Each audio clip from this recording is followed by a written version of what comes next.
हे mister मालिम शेर। और भैया डंक की कुछ ऐसी बातें हैं जिसका आपको बिल्कुल भी आइडिया नहीं होगा। आज के वीडियो में आप लोगों को बताऊंगा कि वो कौन सी है बातें। यहां पर इनफैक्ट आपको बता देता हूं कि कुछ ऐसे सीन्स हैं जो आपको नहीं दिखाए गए। वो कौन से सीन्स थे आज के वीडियो में। एक तो आपको वो सीन्स दिखाऊंगा। यहां पर डंक को बैन कर दिया गया था, दोबारा से किया गया अनबैन। किस वजह से बैन किया था यह भी बताऊंगा। और डंक की अगली एपिसोड में आपको क्या कुछ दिखाया जाएगा, यहां पर कौन कौन से हो सकते हैं इंटरेस्टिंग सीन, इन सभी क्वेश्चंस के आंसर मैं आज के वीडियो में करने वाला हूं। फिर जो नए लोग आए मेरे चैनल पर जल्दी से दबा दें सब्सक्राइब का बटन। पुराने लोग जल्दी से कर दें इंस्टाग्राम पे फॉलो यहाँ @मालिम, क्योंकि आपके सभी क्वेश्चंस के आंसर मैं वहां पर करने वाला हूं। वीडियो कर जस्ट ताकि हम स्टार्ट कर सके बहुत ही सुपर डुपर रिव्यू। तो चलिए आगे बढ़ते हैं।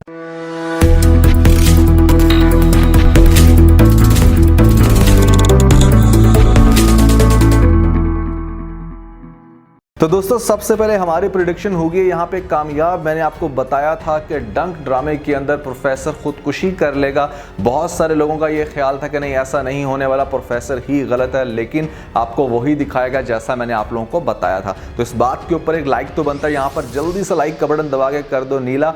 और आपने अगर मेरा चैनल अभी तक सब्सक्राइब नहीं किया तो लाजमी सब्सक्राइब कर लें। अब सबसे पहले हम डिस्कस कर लेते हैं कि यहाँ पर डंक ड्रामे को बैन कर दिया गया था। क्यों किया गया था बैन, उसके पीछे रीजन ये थी। हमारी एक पॉलिटिशियन है, मैं उनका नाम नहीं लेना चाहूंगा, उन्होंने ये कहा कि भैया ये जो ड्रामा है ये हैरेसमेंट के केस को बेसिकली बहुत ज़्यादा डिमोटिवेट करता है। यहाँ पर लड़कियों को इस तरह का थ्रेट करता है कि उनको नहीं हैरेसमेंट केस फाइल करना चाहिए, जबकि बहुत सारी लड़कियाँ इस चीज़ का मिसयूज़ भी कर रही थी। वो उनको नज़र नहीं आया, लेकिन उनको ये नज़र ज़रूर आ गया कि हाँ भाई ये ड्रामा ऐसा है कि यहाँ पर जो थोड़ा सा मर्दों के हक को प्रोटेक्ट कर रहा है। जबकि इससे पहले यही टीम ऐसे 3 ड्रामे बना चुकी है जहाँ पर औरतों के हक में बात हो रही थी। वहाँ पर तो कोई मतलब मेल पॉलिटिशियन खड़ा नहीं हुआ कि हाँ भी यहाँ पर क्यों हमें इतना ज़्यादा डिग्रेड किया जा रहा है। लेकिन ये बड़ी अजीब सी बात है। खैर पैमरा छोटी छोटी बातों के ऊपर बैन लगाता, लेकिन शुक्र है कि उन्होंने अगली एपिसोड के लॉन्च होने से पहले इसको अनबैन कर दिया। अब इन्हीं बैन के चक्करों से बचा जाए, जिसकी वजह से मेरा जाती ये ख्याल है कि प्रोडक्शन टीम ने ऐसे बहुत सारे सीन्स को डिलीट कर दिया है, आप लोगों को नहीं दिखाएगा, क्योंकि उनको ऐसा लगता था कि इस सीन की वजह से आगे जाके हमें मजीद इश्यूज फेस करने पड़ सकते हैं। भैया जिसमें पहला सीन तो वो था जहां पर आपको यह दिखाना था प्रोफेसर की डेथ से पहले कि प्रोफेसर अपनी गाड़ी में बैठने लगते हैं या गाड़ी से निकल रहे होते हैं, तो यहाँ पर मोहल्लेदार देख के जूता दे के मारते हैं प्रोफेसर के सर पे। जिस तरह से प्रोफेसर की तौहीन होनी थी वो आपको दिखाया जाना था। यहाँ पर बड़े ही बुरे तरीके से प्रोफेसर का मुंह काला करना था इन लोगों ने, और पता नहीं किस तरह से तजलील करनी थी। ये ड्रामे के पार्ट्स थे जो कि आपको नहीं दिखाए गए, शायद इस वजह से कि लोग इसके ऊपर भी एतराज़ ना करें कि भैया उस्ताद को किस तरह से जलील किया जा रहा है हमारे पाकिस्तानी ड्रामों में, और या लोगों को इस तरह से शायद दी जा रही है कि भैया वो कुछ भी इस तरह की हरकतें कर सकते हैं, किसी के भी सर पर जूता मार सकते हैं।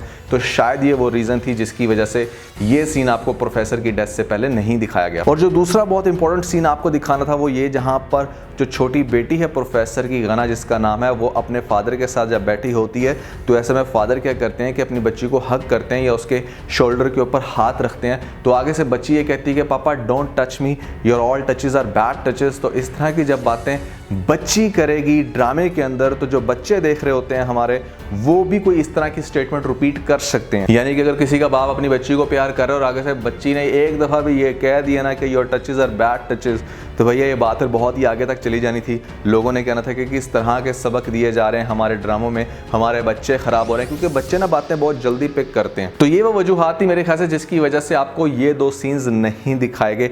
हो सकता है कि आपको ड्रामे में आगे जाके फ्लैशबैक के तौर पर दिखाए जाएं, लेकिन इन सीन्स को प्रॉपर दिखाना था। अब एक तरह से देखा जाए तो शायद इन सीन्स को बैन नहीं होना चाहिए। मतलब पर्सनली मैं ये कहूँगा बहुत सारे ऐसे सीन्स हैं जो बैन होने चाहिए थे, वो पैमरा ने बैन नहीं किए। लेकिन मैं एक चीज़ ज़रूर सजेस्ट करना चाहूँगा यहाँ पे प्रोडक्शन टीम को, वो ये कि भैया ठीक है पाकिस्तानी टीवी ड्रामास के लिए, मतलब टीवी के लिए अगर आप इस तरह की एडिटिंग कर लेते हो कि सीन्स को आप काट देते हो तो वो तो ठीक है, लेकिन YouTube is a totally different platform. यहाँ पर अगर आप कुछ भी सीन दिखा देते हो, मतलब यहाँ पर तो आप किसी भी लेवल का सीन दिखा दोगे तो यूट्यूब उसके ऊपर बैन नहीं लगाएगा। तो मेरा ख्याल है कि आपने अगर इतनी मेहनत की है, जलन के केस में मैंने देखा था कि बहुत सारे इंपॉर्टेंट सीन्स उन्होंने पैमरा से डर के यूट्यूब से भी काट दिए। तो मतलब यूट्यूब पे जो आपको 5 to 6 मिलियन लोग देखते हैं, आप उनको तो दिखाएं अपना सीन।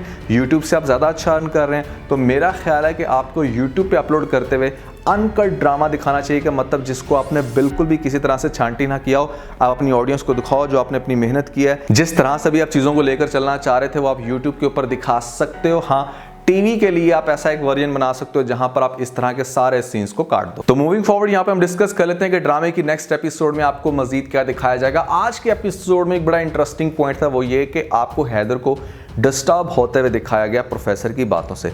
वो घर आके काफ़ी डिस्टर्ब था, काफ़ी सोच रहा था, बार बार उसके माइंड में वो फ्लैशबैक्स चल रहे थे कि प्रोफेसर ने उसकी बेटी को लेके बात किया। और भैया यहाँ पर होगा क्या कि नेक्स्ट एपिसोड में जिस टाइम आपको ये दिखाया जाएगा कि प्रोफेसर ने खुदकुशी कर ली है और ये बात जब हैदर को पता चलेगी तो वो और ज़्यादा डिस्टर्ब हो जाएगा, इतना डिस्टर्ब कि जैसे इंसान किसी रिग्रेट में चला जाता है। यहाँ पर रोएगा और जाएगा मिनाल के साथ प्रोफेसर को कांधा देना। यहाँ पर पहले तो गाड़ी में वेट करेगा कि जैसे ही मैयत बाहर आएगी तो मैं कांधा दूंगा। काफ़ी देर तक जब वो वेट कर रहा होगा इस तरह, तो मिनाल भी काफ़ी सोचेगी कि अगर ये बंदा इतना प्योर था या इस बंदे की मिस्टेक नहीं थी जिसकी वजह से ये आया उसको कांधा देने, तो दाल में कुछ ना कुछ तो काला है। तो ये प्रोफेसर को कांधा देगा, पीछे से शादी की तैयारियां चल रही होंगी, ये कभी जाएगा उसकी कवर पे जाके मांगेगा माफ़ी और आप कह लो कि भैया अपने घर से फरार हो जाएगा, शादी वाले घर से फरार हो जाएगा। क्योंकि एक इंसान जो इतना स्वेर किस्म के डिप्रेशन में हो वो कैसे अपनी खुशी को सेलिब्रेट कर सकता है। उसके माइंड में सिर्फ एक यही चीज़ चल रही है, किसी तरीके से प्रोफेसर की फैमिली से मांगनी है मैंने पहले माफ़ी और उनको इतना कॉन्फिडेंस में लेना है कि हाँ भी प्रोफेसर जो थे वो एक अच्छे इंसान थे, बुरे इंसान नहीं थे। लेकिन इस चीज़ को ये कैसे साबित करेगा ये एक अलग क्वेश्चन है। लेकिन इंटरेस्टिंग बात ये है कि ये अपनी शादी से भाग जाएगा, शादी पे नहीं होगा, जिसकी वजह से अमल इसको बार बार फ़ोन ट्राई करेगी, पूछेगी कि भैया कहाँ पे है, लेकिन इसका फ़ोन नहीं मिलेगा, मतलब कुछ अता पता नहीं होगा। अमल के घर वाले काफ़ी परेशान होंगे कि शादी की सारी तैयारियां हो गई हैं लेकिन अमल ने खुद को बंद कर रखा है कमरे में, जिसकी वजह से आपको काफ़ी इंटरेस्टिंग सीन दिखाया जाएगा नेक्स्ट या उससे नेक्स्ट एपिसोड में कि यहाँ पर अमल की शादी का तो टाइम होगा, सारे रिश्तेदारों को बता दिया, लेकिन अमल की शादी हैदर के साथ नहीं होगी। एक्चुअली में अमल की शादी कर दी जाएगी हैदर के बड़े भाई सफ़ीर के साथ, जहां से ड्रामा मजीद इंटरेस्टिंग होगा। अब देखो हैदर एक तो पहले इस वजह से डिप्रेस था, कभी प्रोफेसर ने बातें काफ़ी खरी की, फिर प्रोफेसर की डेथ उसको मजीद डिप्रेशन में लेके जाएगी। और उसके बाद जो सबसे ज़्यादा इसके लिए पेनफुल चीज़ होगी ना, वो ये कि जिस ड्यूरेशन के अंदर ये फरार होगा अपनी शादी से, उसी ड्यूरेशन में अमल की शादी एक्चुअली में सफ़ीर के साथ कर दी जाएगी। अब सफ़ीर के साथ तो पहले इसका अच्छा बिहेवियर नहीं है, यहाँ पर शादी के बाद ये मजीद हंगामे करेगा, घर में आके अमल से मिलने की, उसके साथ ज़बरदस्ती करने की कोशिश करेगा, उसको आगे जाके अगवा भी करेगा।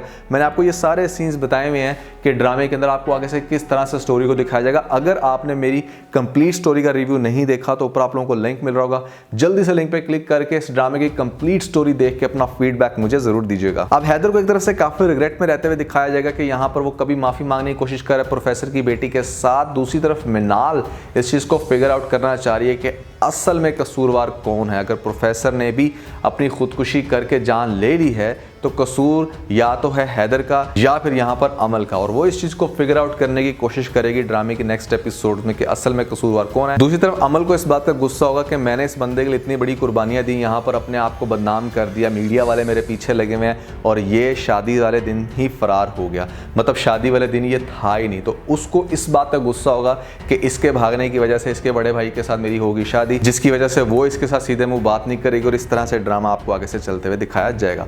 काफी इंटरेस्टिंग ड्रामा है, काफी इंटरेस्टिंग स्टोरी है। आप लोग इसको कैसा एंजॉय कर रहे हो, कैसे सीख रहे हो, जरूर बताइएगा नीचे मुझे कमेंट सेक्शन में। तो आज से बस इतना। अगर आपको इस वीडियो के अंदर कोई एक पॉइंट अच्छा लगा तो आप इस वीडियो को लाइक जरूर कीजिएगा और अपने दोस्तों के साथ ज्यादा से ज्यादा वीडियो को शेयर करने की कोशिश करें, स्पेशली उन दोस्तों के साथ जो पाकिस्तानी ड्रामास के बहुत बड़े फैन है। वीडियो तो सब्सक्राइब बटन के ऊपर जरूर क्लिक कीजिएगा और कमेंट सेक्शन में मुझे अपना फीडबैक देना मत भूलिएगा। और ये सारे काम करने के बाद आप बेल आइकन जरूर प्रेस कर लीजिएगा ताकि लेटेस्ट अपडेट आपको सबसे पहले मिल सके। इसके साथ ही अपना बहुत सारा ख्याल रखें। Stay motivated and God bless you.